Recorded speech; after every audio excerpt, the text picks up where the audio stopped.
Rovers failed to find the back of the net again this time at Ewood Park, as of course they drew a blank against Millwall. But is of course our playoff dreams really over? We'll take a little look next.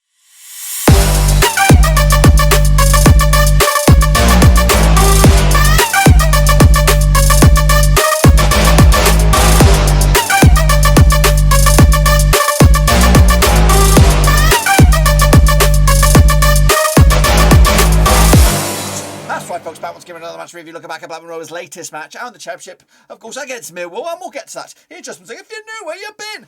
Smash your subscribe to get you back up to date. All things Blackburn Rovers related, championship related, world football related, under one Rooski. That's right, of course. Yes, it is. It looks like it's going to be championship related once more for Blackburn Rovers, as of course we don't know where the bloody back of the net is. It's another 0-0, another goalless affair, goal scoring shit show for Blackburn Rovers, of course. 0-0 at the end. We'll take a look at it, all of it. In a minute, of course, big shout out to my VIPs there, the patrons, guys. Thank you for loving, of course, behind the scenes. But anyway, let's break it down and, of course, show you how ugly the truth really is. So here it comes. Then it's not pretty, but we're going to break it down. Here you go. Of course, so Rovers against Millwall, 0-0 it was.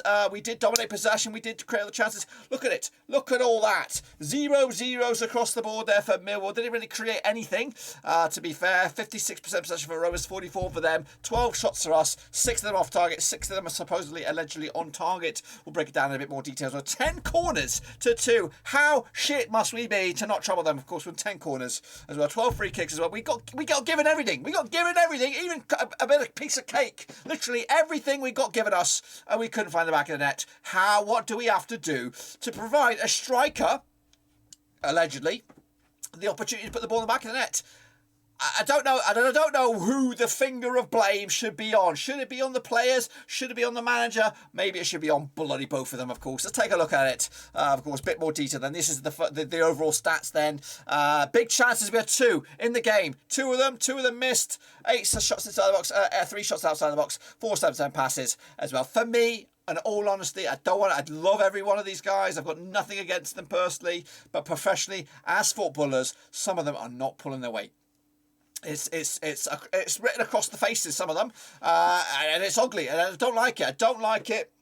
The guys are not putting on shifts right now. They're struggling to deliver any resounding performance that shows that they warrant to be at this club next season. Maybe some heads have already been turned. Of course, the lethargicness from the Rovers players today was a joke, an absolute joke. Nobody stagnant. When we're trying to chase the game, we're not pushing forward. We're not going for it. We're playing musical statues. Nobody's bloody moving. They're all staying there. No one's striving forward. There's no energy. There's no movement. There's no passing. And I am not a coach. By far, I'm not a coach. And I can see it. And I can also see Mowbray playing the wrong people in the wrong spots. What on earth are we doing? Why are we doing this? Why are we giving ourselves a handicap to play against a game at home where we've got an incredible support with us this season, a credible foundation to build upon? You play people out of position, and of course the energy and the drive is just been starved from this team. I don't know what's going on here. Let's take a look at, of course, the first half stats.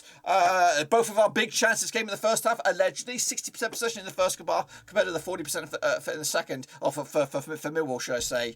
And yeah, it was dominated. We don't get to say that very often for Blackburn Rovers. 100%. Everything is green down that left-hand side, and nothing going in favour for Millwall. Let's take a look at the second half. Again, 6 corners, 2 of them for the opposition. And again, 6 total shots, 52% possession. We were just so poor in front of goal. I think Rankin had a gilt-edged chance. Sam Gallagher had a gilt-edged chance. And I wouldn't be splitting this apart if it wasn't a reoccurring nightmare. It is a reoccurring nightmare. 1 goal in a whole, I don't even know. Let me bring it up, the number. I need to know myself, because it's been that bad. And I don't know why. You know what I mean? When you think of the word football, what does it mean? It's putting the ball in the back of the net. We've got 1 goal in 1, 2, 3, 4, 5, 6, 7, 8, 9, 10. We've got 2 goals in 10. 2 goals in 10 games.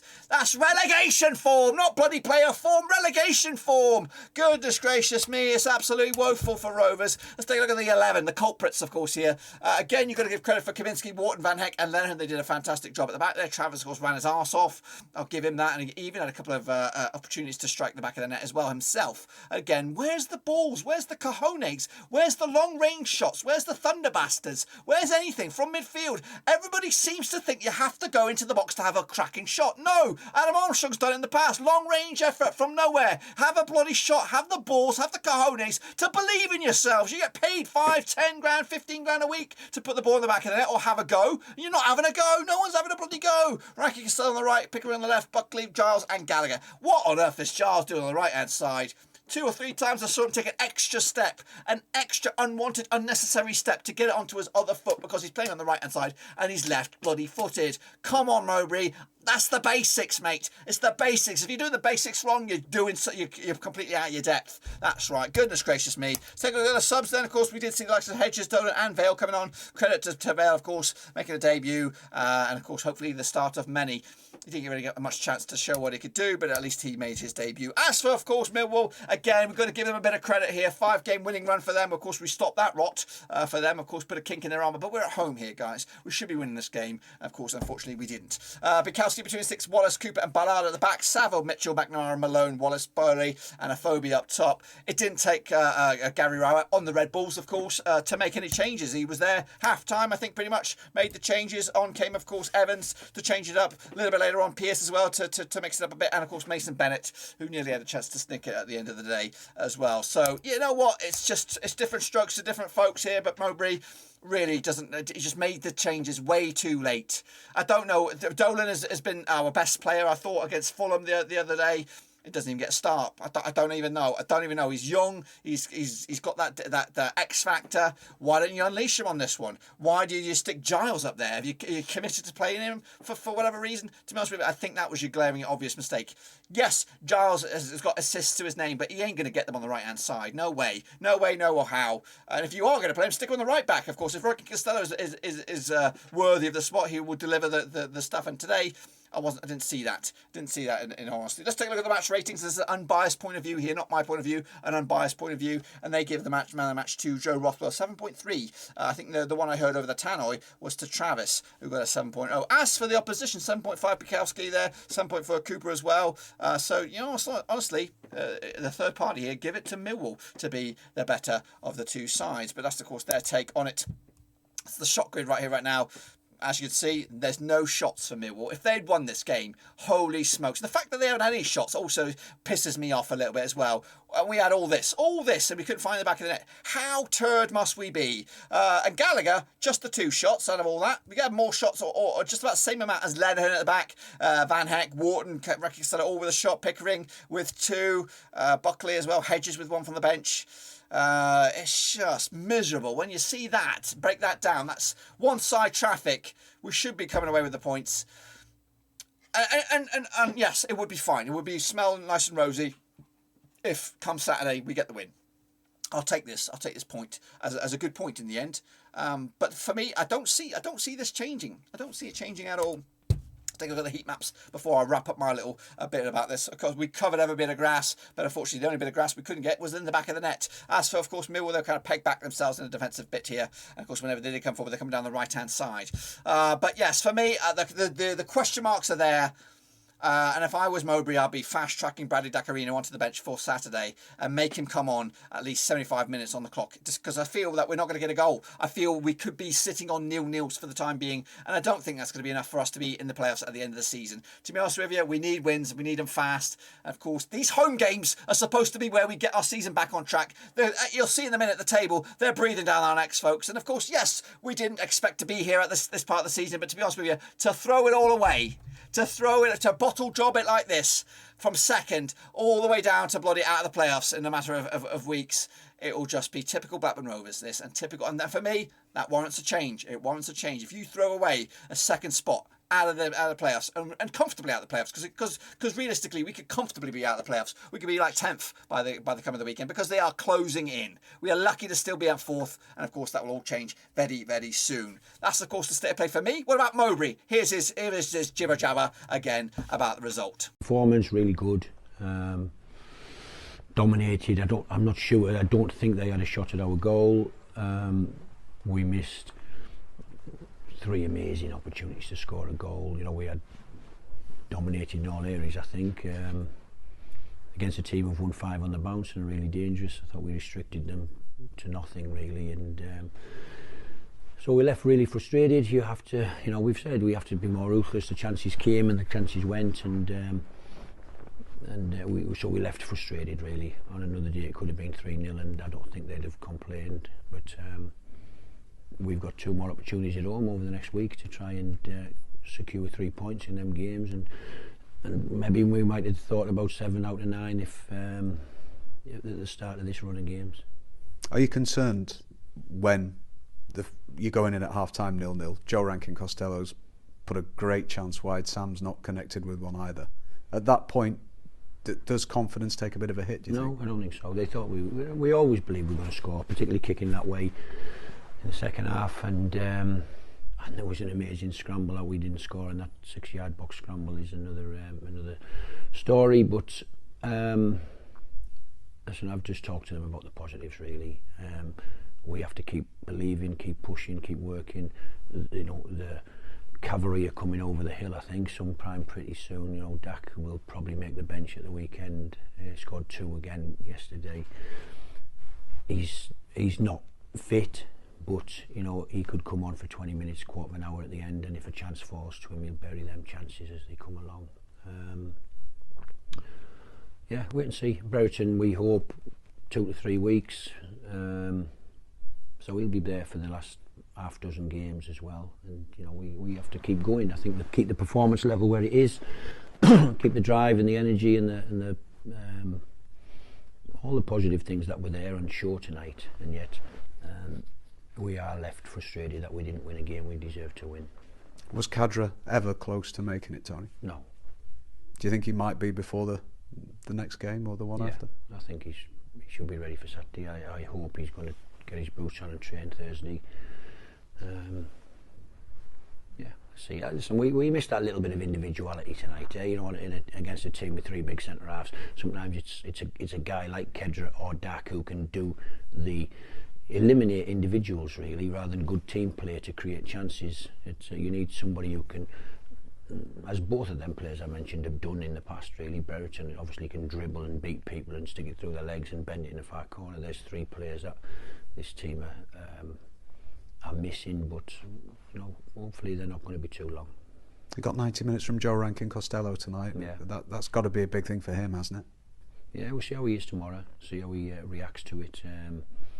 I was debating whether we were going to make that 3rd substitution, because I didn't think he'd get 90 minutes, and yet there was no signals from him. He wasn't going down with cramp or whatever, so we pushed on, we changed the front 3.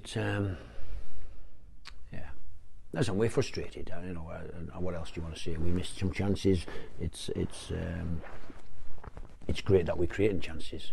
We could, if we were Millwall tonight, we'd be concerned if we didn't have a shot. Never mind have shots on target. We didn't have a shot. So, and yet they'll be happy with their point, I'm sure. So we have to push on the next game and hope we can get 6 points in the next 2 games, or should I say 3 points in the next game. Just a final one on Bradley. Have you just reached a point with him where you need to give him that little bit more now? No, he's not ready in my mind. But his injury is fit. He hasn't got match fitness. He's nowhere near running up and down. You see me on the sideline shouting at him and working him and pushing him and driving him. Daki ain't going to be able to do that, but we have to live for the moments he gets the ball around the edge of the box, or slides somebody in to score, or picks a brilliant pass, or bends it in himself, giving the goalie the eyes, looking he's going in one corner, he wraps it in the bottom corner himself. He can do all of that. And we maybe, I wouldn't expect him to be charging up and down the pitch, but I think he feels his body's ready to play football. He probably needs another 3 or 4 weeks to get his match sharpness up and his match fitness and his legs moving, and he probably has listen, you'll see yourself when you watch on Saturday, hopefully, if he comes off the bench. My mind hopes that we're 3-0 up on Saturday. He doesn't have to come off the bench. He sits on that bench and he keeps working his socks off for next week, and let's see how we go.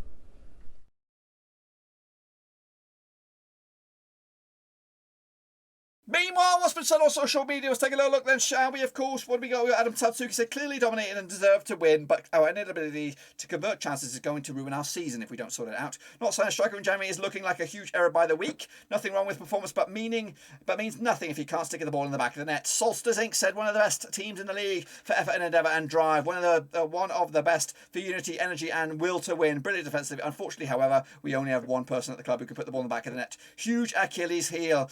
Bano said Gallagher's the worst signing I've ever seen. Play Vale to the end of the season because playoffs are done. Fraser Kirkpatrick said, "Border bloody tears. We could head the back out there. We could head back out there and practice corners all night against an empty net and wouldn't score." I think you're right on that one. We are the Rovers, aka Mr. Mac said, "Can the players be made to take shooting practice for the next 3 days? Nothing else needed. Comprehensive performance aside from the absolute woeful finishing. So frustrating. Well done, defenders, though." Meanwhile, Galaros Rossi Blue said, "Really not happy with the result. We dropped 2 points tonight. All of the missed chances could be incredibly costly come the end of the season. We did everything right other than the important thing, scoring goals." Timber Rovers says 77 minutes to make a change. Does Tony know how big these games are? Clearly not. Carl Wick said, "Well, you try to stay positive. Buckley should never come off. I feel Gallagher has enough chances recently and not taking them. Would rather see Vale get chances as we keep having strikers which don't take chances. Such an opportunity lost." Jay Winstanley said, "Bad result this. Dominated and failed to score yet again. A couple of those chances today were easier to score than miss, and we missed them. Striker or no striker, they are professional footballers. They should be able to score easy goals. Teams right on our tails now. FFS, aka Bonfunk Snakes." Meanwhile, Sean Fox in a vacuum. A point against an informed Millwall isn't a terrible result on the day, though. That's a rough 2 points dropped. Where are the goals going to come from? Meanwhile, Becky says, "If we draw all our remaining games 0-0, would that be enough for the playoffs?" I don't know. Meanwhile, Mike Delap said, "Really frustrating. Can't remember Millwall having a shot, and Rovers spent 65 minutes or so doing everything but score. But as the game wore on, the tiredness and nerves kicked in, leaving a fairly flat and end bar. Some token huffing and puffing. 2 points dropped in bloody deed." That's, of course, the state of play on your Twitter sphere. Make sure you follow me over there at Rovers Seas. Of course, these are the results. They did work out a little bit in our favour. Of course, Sheffield United are closing in 4-1 winners over Middlesbrough. However, Barnsley 1-1 draw against Stoke. Of course, Luton Town with, of course, a big win for them over Coventry. Fulham, of course, dominated against Swansea, 10-man there. And, of course, Bournemouth can only draw against Peterborough. Surprise, surprise. Meanwhile, let's take a look at the table. There we go. 4th spot for Rovers still. But again, at the end of the weekend, we could be down as far as 7th, if not 8th, depending on what goes on with Middlesbrough. And they have games in hand as well. Of course, down the foot of the table, of course, Peterborough, Barnsley, Derby going down at the moment. And, of course, Fulham running away with it as well. As for the next round of matches, they look like this. Of course, West Brom take on Huddersfield this coming Friday. Barnsley against Fulham, of course, top versus bottom pretty much on that one. Coventry against Sheffield United, of course, a bit of a playoff encounter there. Peterborough against Stoke, Cardiff against Preston, Birmingham against Hull, Forest against Reading, Millwall against Middlesbrough, Bournemouth against Derby, Blackburn against Swansea, Luton Town against QPR. But, of course, Rovers will take on Bristol City at Ewood Park, hoping for a bloody goal and hoping for a bloody win. But, of course, who knows? But anyway, that's it, my friends. Be sure to give the video some love and smash your thumbs up, smash your subscribe. Check out the links down below. I'm on Twitter, I'm on Twitch, I'm on Facebook, and I'm also on Patreon. But until then, boys, we're done right here. Will Rovers ever score a goal? Who bloody knows? I don't even know. But anyway, until then, guys, we're done right now.